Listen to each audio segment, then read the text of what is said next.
দুই ফোঁটা পানি আল্লাহর কাছে সবচেয়ে প্রিয়। ফোঁটা। আজকে এই মেসেজটা নিয়ে যেতে হবে ঘরে। ফরিদপুরের ভাইয়েরা, দুই ফোঁটা পানি রবের দরবারে খুব প্রিয়। আওয়াজ করে বলতে হবে, কয় ফোঁটা? এক হলো জেহাদের ময়দানে শহীদের গা থেকে বেয়ে পড়া রক্তের ফোঁটা। আমরা শহীদ হতে চাই কি চাই না? শাহাদাতের তামান্না যদি কারো অন্তরে না থাকে, এটা কি মুমিন না মুনাফিক? আর শাহাদাতের তামান্না নিয়ে কেউ যদি বিছানায় পড়েও মারা যায়, শহীদদের কাতারে তারে উঠাই দিবে কে?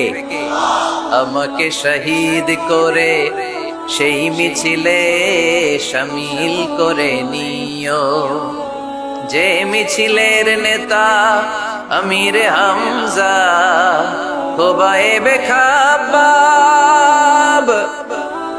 আল্লাহর কাছে ছিল অতি প্রিয়, শামিল করে নিও আমাকে শহীদ করে সেই মিছিলে শামিল করে নিও। পড়েন আমিন। প্রথম হচ্ছে জিহাদের ময়দানে শহীদের গা থেকে দাঁড় দাঁড় করে ঝরে পড়া রক্তের ফোঁটা, একটা গেল। দুই নাম্বার হচ্ছে অনুতপ্ত বান্দার চোখের পানির ফোঁটা।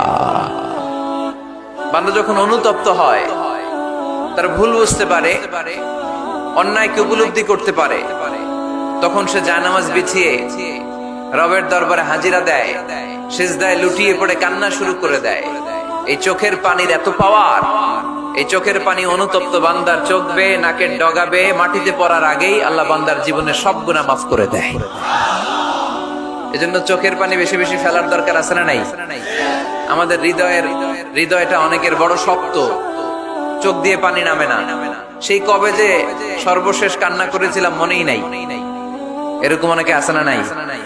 সেই কবে যে কাঁদছিলাম মনে নাই, হুজুর কান্নাই তো আসে না। বড্ড পাষাণ হৃদয় আমাদের।